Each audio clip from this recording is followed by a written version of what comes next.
good to know, hindi natin kailangan manakot tungkol sa katotohanan na mga nakasulat sa Bible.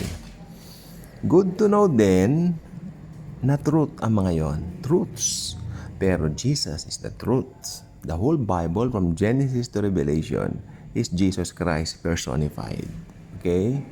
So, if you are a believer in the Lord Jesus Christ, alam mo na yung mga nakapropesya doon ay talagang magaganap. Simple as 1, 2, 3. You believe because you know Jesus is the only way. Diba? Nung manampalataya tayo sa Diyos, sa Panginoong Hesukristo, binuksan niya ang ating espiritu na dati patay. Kaya alam natin itong mga prophecy ito, hindi ito nagdudulot or should I say, kailanman hindi magdudulot ng malaking kagulatan sa atin. Because it's just a simple acceptance. Tanggap natin, this will happen. So, meron pong final week na katumbas ng 7 araw, di ba? Pero yung isang araw kasi, taon yan sa Bible. So, alam naman na natin yun. So, 7 years na natitira doon sa, tawag dito, doon sa Daniel's final 7 week. Di ba? Yun na po yun. Since the Lord Jesus Christ died on the cross 2,000 years ago, nahinto yung orasan sa mga Hudyo because they rejected Him as their Lord and Savior. So, tayo, nabuksan sa atin, we are Gentiles, and I'm very, very happy na isa akong Gentile.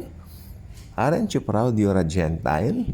Na ngayon, we are the apple of the eye of the Lord since, makinig pong mabuti, Gentiles, or should I say, Christianity right now consists of many Gentiles. Siguro, sa buong 100% ng Christianity, 85% dyan, Hentil, no? Since konti na naman ang bilang ng mga Hudyo talaga when it comes sa bilang nila, di ba?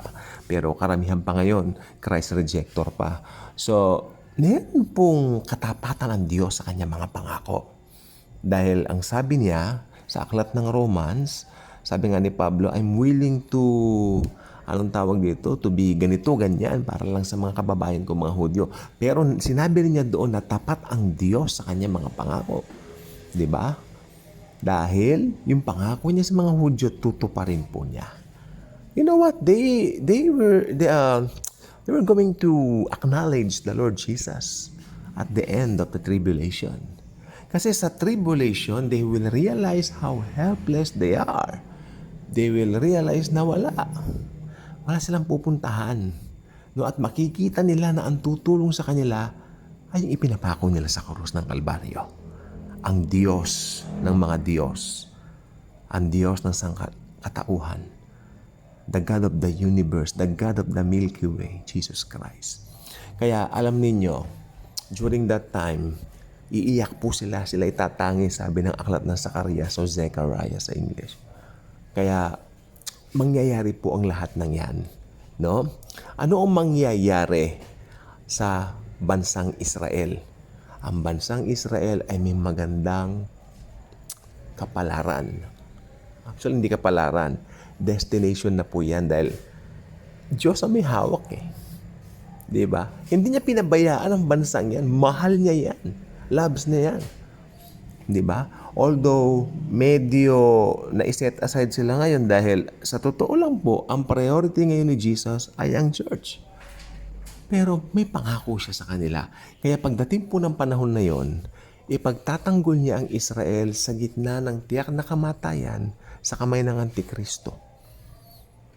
Kung kailan helpless na, wala na, talagang goodbye na, doon darating si Jesus Christ. Ayun yung second coming niya. Tandaan po ninyo huwag niyong ilagay ang sarili niyo sa tribulation kung Kristiyano ka. Na-rapture na tayo mga church age believers. Di ba? Ngayon, doon sa tribulation, marami makakakilalang Hudyo kay Jesus dahil sa daranasin ba naman nilang kapighatian na hindi pa naranasan ng mundo, talagang kikilala nga sila sa Panginoon. Teka lang po, ka-good vibes ka na ba? Ngayon kung hindi pa, I ask you to be one of us. Maging ka-good vibes ka sa daily good vibes, walang ibang bida kundi ang Diyos na si Jesucristo at ang kanyang ginawa sa krus. Thank you po. Good night. God bless.